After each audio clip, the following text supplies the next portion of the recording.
hi, here's my vlog. Of my video book review. I'm finally doing book reviews again. So the idea is that I do a book review after every single book that I read. Just like everybody should, whether you think you can do a good job or not. So the last book that I did was this book. It is called Thomas Cromwell by Diarmaid MacCulloch. I don't know when it was written, and it's 13 hours and 19 minutes long. And it has 38 chapters, but the chapters are not titled.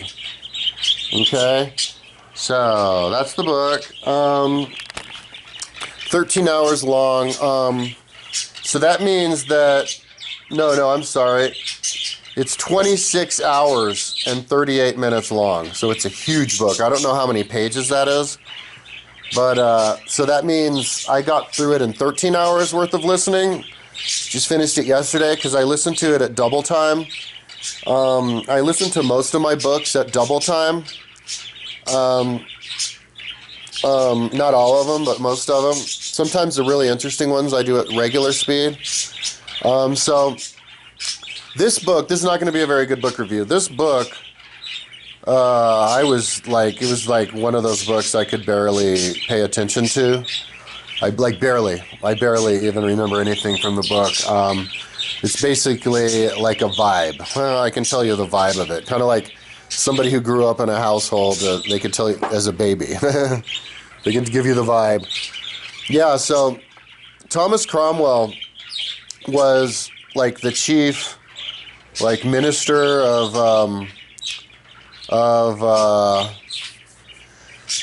King Henry VIII. He lived from 1485 until like 1540, so he was 55 when he died. He died because he was beheaded by King Henry VIII because he didn't manage to get King Henry VIII divorced from Anne of Cleves. He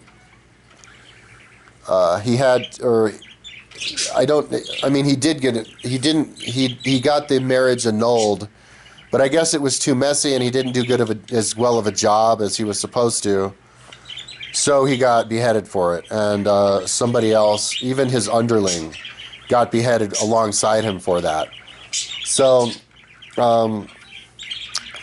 he was one of the guys instrumental in getting his marriage annulled from Anne Boleyn and getting her beheaded. She was beheaded in 1536.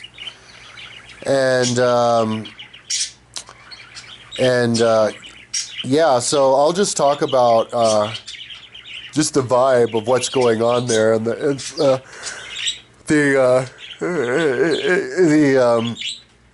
insights that I had listening to the book. This book was almost impossible to pay attention to because it was like he was just talking about, this is the kind of book that you could turn into like a multi-season TV series because there's just so much personal detail of all these different people and their lives and everything. And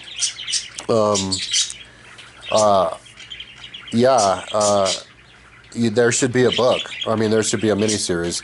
Any one of these books that are this big, somebody went through the trouble of making a 26-hour-long book. They should make a TV series out of it because you don't have to worry about any of the screenwriting or anything. So, the 1500s were freaking brutal. The leaders in the 1500s were totalitarian dictators. King Henry VIII was like a king in like the every sense of the term, like your idea of like the totalitarian king. He had his wife beheaded because she couldn't give him a baby. give him a male baby. She was the mother of Queen Elizabeth I, but he got her beheaded because of that. He got his he wasn't able to behead his Anne of Cleves, but he didn't have to marry her after she saw her. She wasn't pretty enough, so he made her his official sister, and she got to live. She got to live like a queen off in the countryside the rest of her life that way. She was a princess of a small duchy in German in the Holy Roman Empire called Cleves.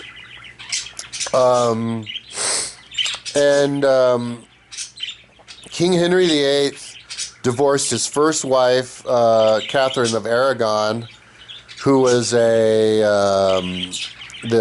princess of Spain, because he wanted to become Protestant.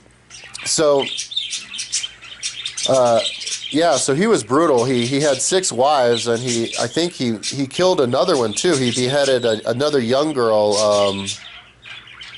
I can't remember her name, Catherine Howard, because she supposedly cheated on him with somebody. So he beheaded her and the guy who she cheated on, I think.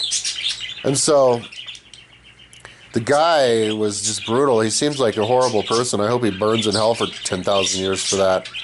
When I see pictures of him and that big fat face, I see just a complete freaking psycho. He probably got fat because of all of the emotional torment that he went through, and his conscience probably got to him and tore him apart and just made him like comfort eat, because he wasn't a fat guy when he was young.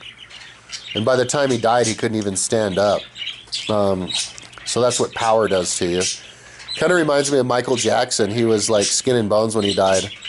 And I listened to an interview of like his bodyguard, and I believe it. I think he went skin and bones because Michael Jackson was a truly nice guy, and he got accused from all these people who were lying about him, and it just ate away at his conscience because he felt like he was getting stabbed in the back. And anyway, but in the 1500s, they were brutal.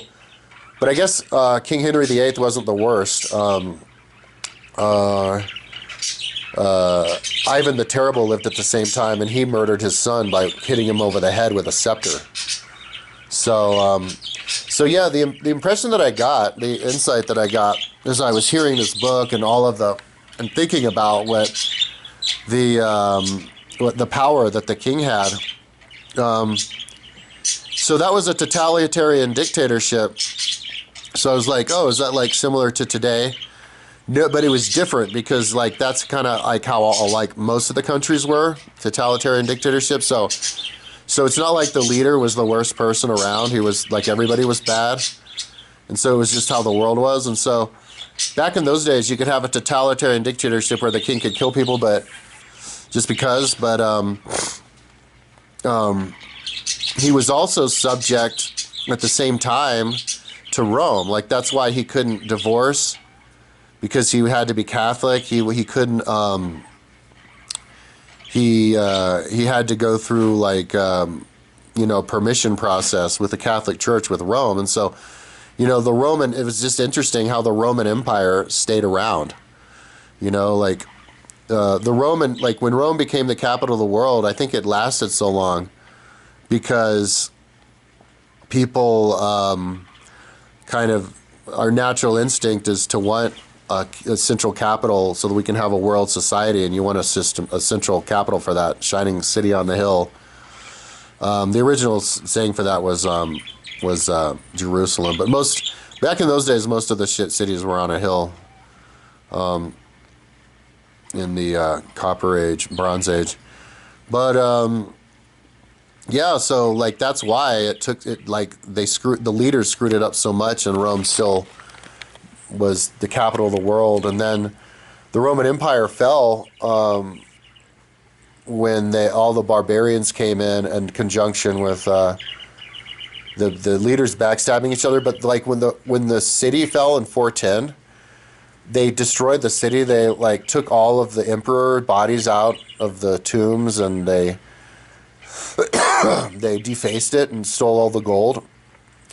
In 410, it was the Goths, because they won the Battle of Adrianople in 396, and then moseyed on down there. But the thing is, most of the people in the army, I think most of the people in the army, if not a huge chunk of the people in the army, were liberated slaves from Rome. So the army was growing in size as it was going in to the city, and the city was looted by actual Roman ex-slaves. So it was like Spartacus Part 2. So like when they say Rome fell apart from the inside, like it literally did, like the people, the Roman citizens ran and destroyed it because they were sick of the wealth discrepancy. If you read the last chapter of Edward Gibbon's Decline and Fall of the Roman Empire, it describes how Rome was, and even in 410, like when they came down there, and like in the year 400, at the very end, the senators were still getting like paid a modern day equivalent of like the wealth discrepancy that we have now, and you know, living in these huge villas with all these slaves, and they had the economy of Rome, of Italy now, is like way overpriced, like quality stuff like Ferraris and Lamborghinis only for the rich. And that's how Rome was back in those days too. It was beautiful, but when you were going into Rome, all of the countryside, it wasn't even farmed because they got their food from other places, from Egypt. So the only thing that Rome produced in the area was flowers, like overpriced flowers, and that they would, you know, and then like the wines and the vineyards that they would export that stuff. And so it was just flower fields of just flowers everywhere. It would have been beautiful, probably the most beautiful city ever. But yeah, it was just way too much wealth discrepancy. And so it falls, but then you know, and when Rome fell, when they had the Council of Nicaea in 325, the Bishop of Rome, the Pope, you know, and the long lineage of Pope you have when you look back, he was just another bishop. But then when they had, when the Rome fell, they needed to our instinct was to keep Rome the capital, and so they made the Bishop of Rome the Pope, who was then like the new emperor, and yeah, and they had like they were selling, you know, entrances into heaven in order to fund the St. Peter's Cathedral, which was built at around that same time, and so that's why they had the Reformation. When King Henry VIII broke from the Catholic Church in like 530 or 1530, that was right about the same time that everybody was breaking from the Catholic Church. That was when Calvinism got started. That was when Martin Luther was preaching, and all these other Protestants. That was when that was right at the beginning of all the Puritans and the Quakers who went to America and started America. They were all the Protestants, and so, you know, that was kind of like the fall of Rome Part 2, where Rome had overextended its power and authority. So it was just interesting to think that you could have this totalitarian, brutal dictatorship, but then it was still subject to the greater Christian world. That was also like the Christian religion that followed the Bible, that was supposed to be very humane. And so there was just all kinds of, you know, people talk about America being kind of a place of hypocrites, where our founding fathers talk about how every man is created equal, but we have slaves. Well, welcome to the ancient world. You know, back in the 1500s, there was all kinds of contradictions. So people are just trying to formulate, you know, civilization. But England was way ahead of Japan. Like that was when the 5 Book of Rings was written by Miyamoto Musashi in Japan. You know, so that was like, so in the time in Japan when they were laying down the law and figuring out what a samurai was, Europe was way ahead. England actually outlawed torture in like about the same year that Miyamoto Musashi wrote the Book of 5 Rings, which was not long after they executed Anne Boleyn, because they were torturing people too much. Like they were kicking people out of England for being Protestants, and then they would come back to England because they wanted to be martyrs, and then they would get tortured, and people just got sick of torturing people for stupid religious reasons, so they outlawed torture. So England was outlawing torture when Japan was figuring out what a knight was. You know, England had figured out, had written down what a knight was back in the times of like chivalry and stuff. You know, like a couple hundred years before that. You know, so anyway, and then another thing he said in the book about Thomas Cromwell is that King Henry VIII ideologically was actually much more Catholic than he was Protestant. So he was very traditional, and he believed in all of those laws and stuff. The only reason he broke away was because he wanted to get divorced. He just kept wanting to get divorced, and he didn't want the Catholic Church to tell him what to do because he was a totalitarian dictator. So, you know, you can push totalitarian dictators around, but not too much, or they'll do their own thing. So, and he said that, yeah, also in those days, your seal, your family crest was worth a lot. Like, you know, like you had like in Rome, you had the patricians and the plebeians. The patricians were the only ones who were allowed to wear togas. And then if you were a senator, you got to have a stripe. And if you were consul or ex-consul, you get to have 2 stripes. And in England of the 1500s, you know, you had the nobles, and then you had the commoners. And the nobles were the ones who would have these special crests. And that would give you, like entrance into parliament and, you know, business and all this kind of stuff. And so they really did have the wealth, the society classified in those days in different stratas. But I think even amongst the nobles, they would have different levels of nobles. And so like when Thomas Cromwell was beheaded in 1540, I guess he prayed for the guy who was he forgave and prayed the guy who was gonna chop his head off, which is something I think they learned from Jesus. He forgave the soldiers who took him to the top of Mount Gilboa, but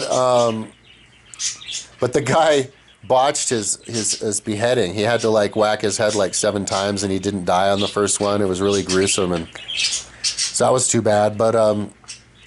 But after Thomas Cromwell was executed for like not doing good enough of a job for the king, even though he was like the most loyal, Thomas Cromwell was the guy who administered the beheading of Anne Boleyn, you know. So I don't know. Maybe King Henry VIII wanted to kill Thomas Cromwell just to get the icky feelings away from him for killing his ex-wife and all those people.